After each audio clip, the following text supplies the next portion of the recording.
I feel like now I have to learn, just as a form of social protest. Now I have to learn. Now I'm making myself learn. No, but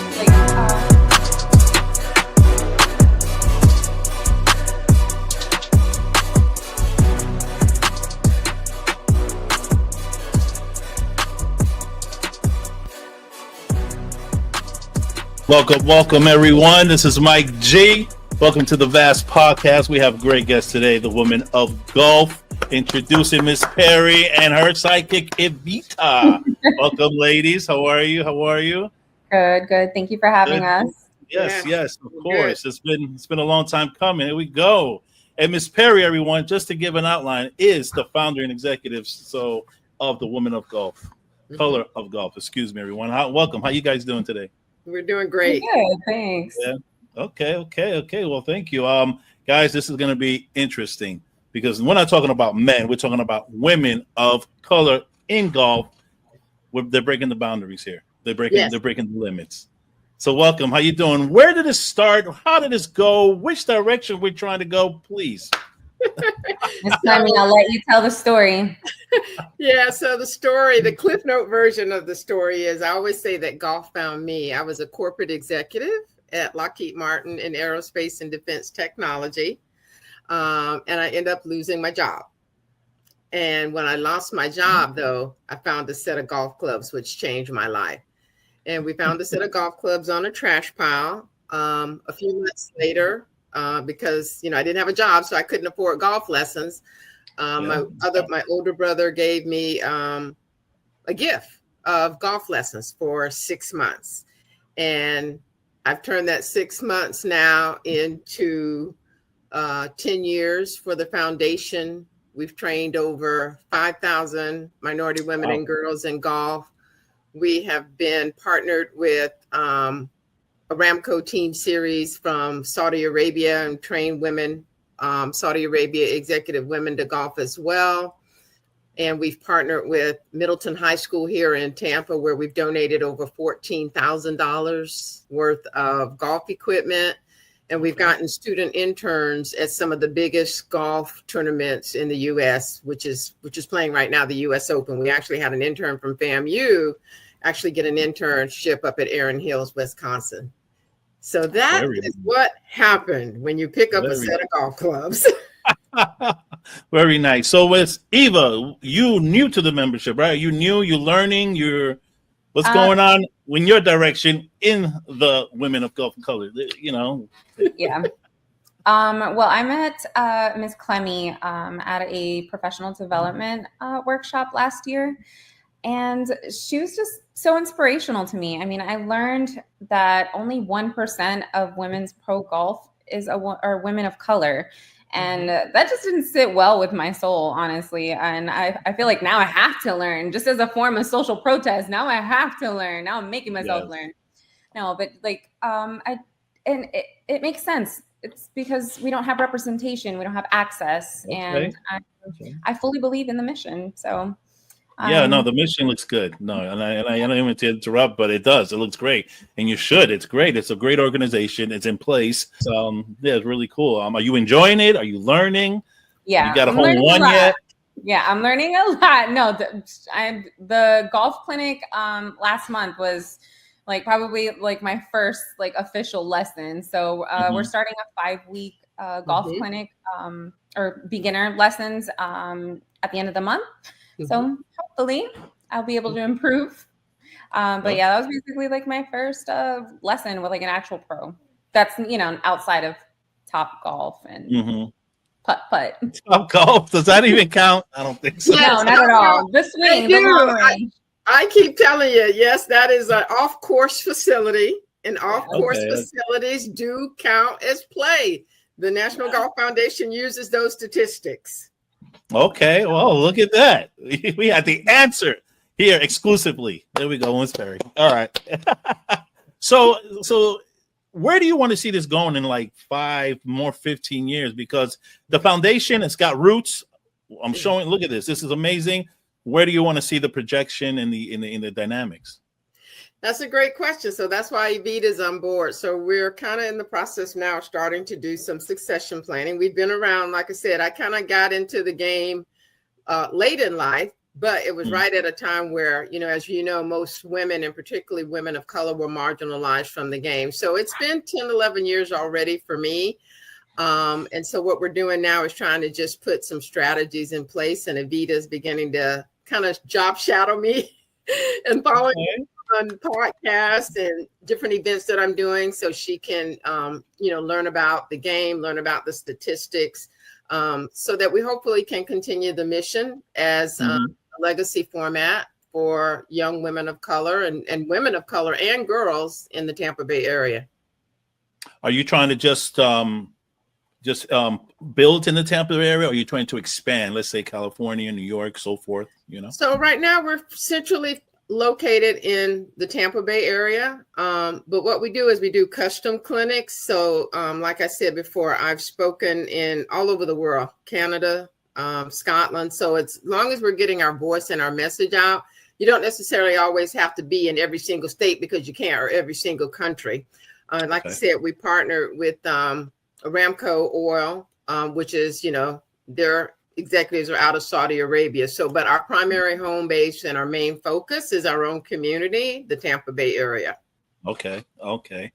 All right. Oh, that's interesting. So the community clinics, and that's what's coming. You guys have an event coming up, don't you? I think I have something here. What day is that? Let's see. The beginner series, of course, June 29th. Yeah. Yes. So we'll be meeting every Sunday for about 5 weeks.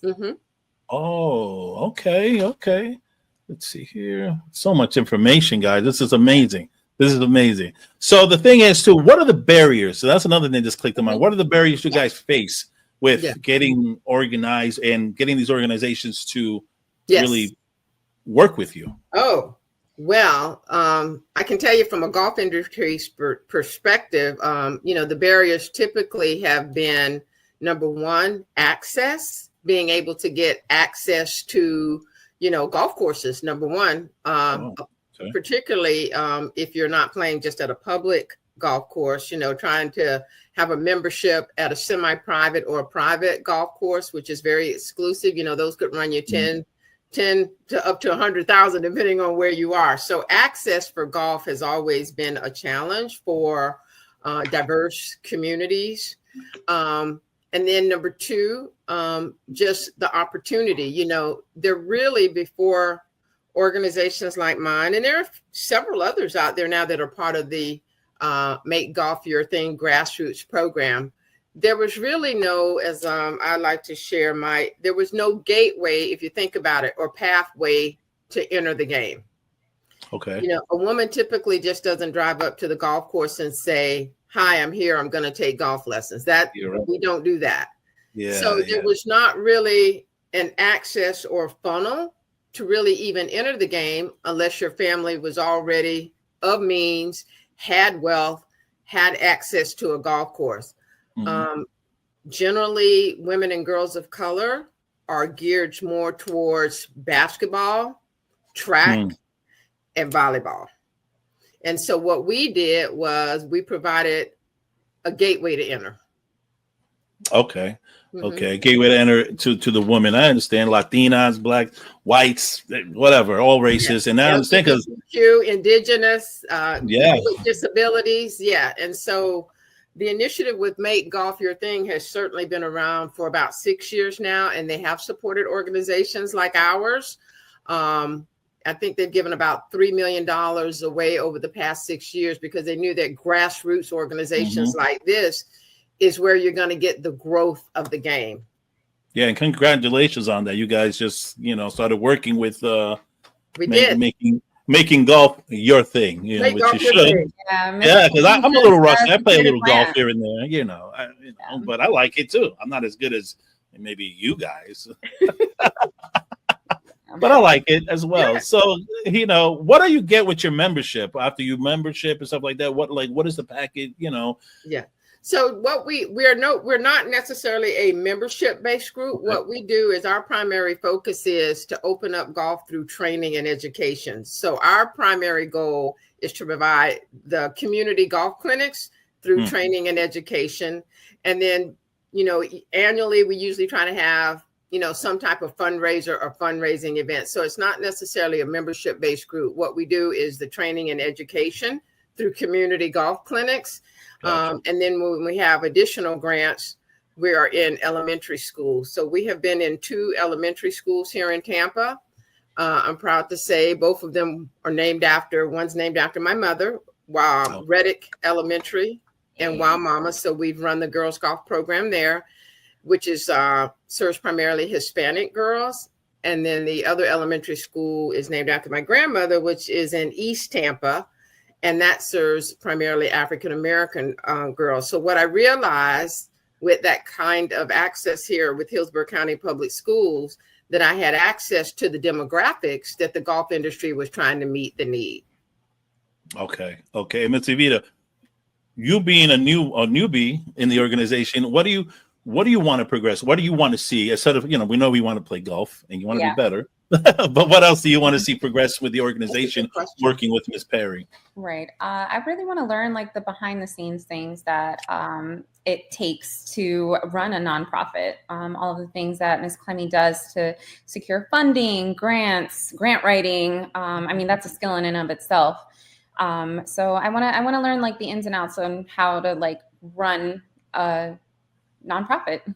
Mm-hmm. Yeah. I got you. The golf is like the plus, but learning from Clemmie is like the real reward here. I bet. That's nice. Oh man, this is interesting because I see women in golf, of course, on TV, but you don't really get into the backside of things and see organizations like these. Because I'm pretty sure there's others, but this one, it's like you said, home base, Tampa. Mm-hmm. So it's pretty special because we're all from Tampa. This is local show. So how do how do these organization look at you? Well, let's get deeper now. All these male organizations look at you and stuff like that because it has to be competitive because it's a competitive sport. Yeah, so that's a great question. Well, what I can share with you is that right now is women and girls are the fastest growing segment in golf. And since COVID, believe it or not, about 800,000 women have picked up the game. Wow. And about 900,000 people of color have picked up the game because if you remember during COVID, it was really the only activity that people could do because it was outside and it had an organic social distancing component to it. Mm. So they realized that if you're going to keep the growth of the game, if you're going to keep people in it, you're going to have to bring in women, girls, and communities of color in order for the game to grow. And it is growing. I mean, there's a lot going on now with PGA. The LPGA just got a new commissioner. You've got LIV Golf that is moving really, really strong. You've got Aramco Team Series.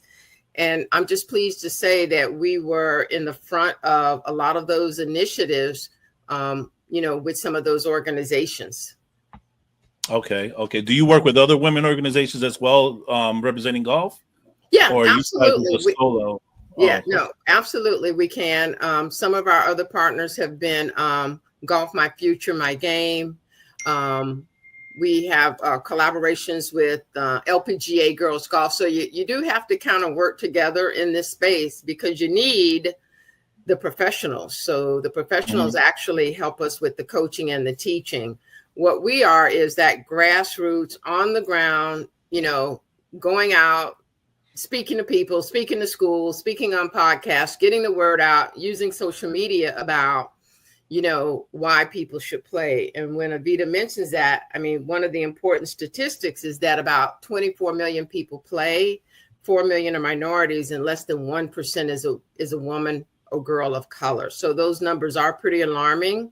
The other big factor is that it's $100 billion industry that most people of color and women and girls are not involved in. That's really the bottom line. It's the business side of golf as well. That is true. That is a big business as well. So what do you see the success? What do you see the success? Every time you do some, what do you see the success? You see the success for the young women to increase their how can I put this? Okay. To be more confidence. There it is. Confidence. in the public eye? Is that what your target is as well? Well, the It's success is igniting number the spark, right? The love for golf. It's Mhm. igniting that. And most people don't know that they like golf. They've never picked up a golf club in their life, So the end goal is to get people to have like a genuine intrinsic desire to play. Mm-hmm. Mm-hmm.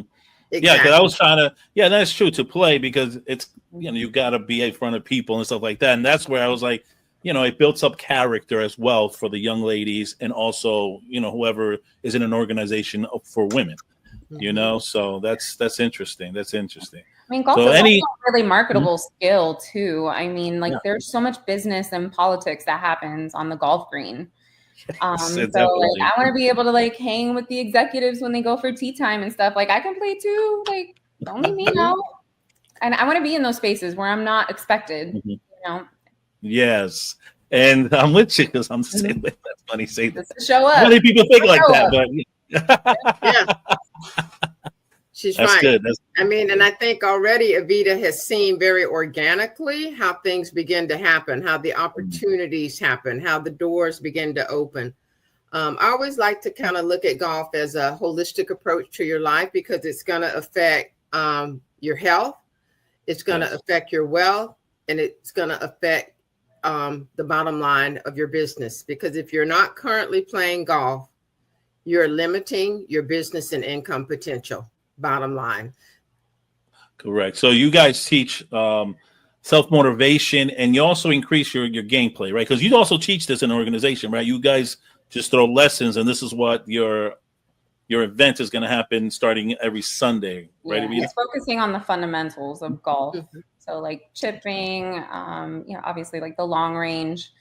Yes, that's the hardest part. Right. Yeah. So it's giving us the fundamentals of golf, and giving us the tools that we need to be able to go off on our own and play on our own. Correct. Okay. Yeah. Have you guys competitive? Do you compete against men as well? Do you guys play all? Not yet. Not there yet, but not yet. It's cool to have a league. A league, that's interesting. No, that's interesting.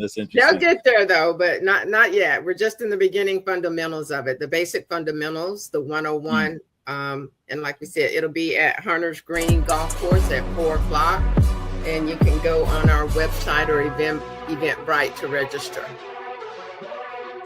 All right, guys, you hear that? Well, any questions? Let us know. You have the contact. You have the website, guys. I appreciate you guys showing up. I appreciate you coming on the Vast Podcast. I appreciate that. And check out the show. It's going to be hot. And I appreciate you guys. Thank you again for coming on. We thank you. Podcast. We'll catch you again. Thank you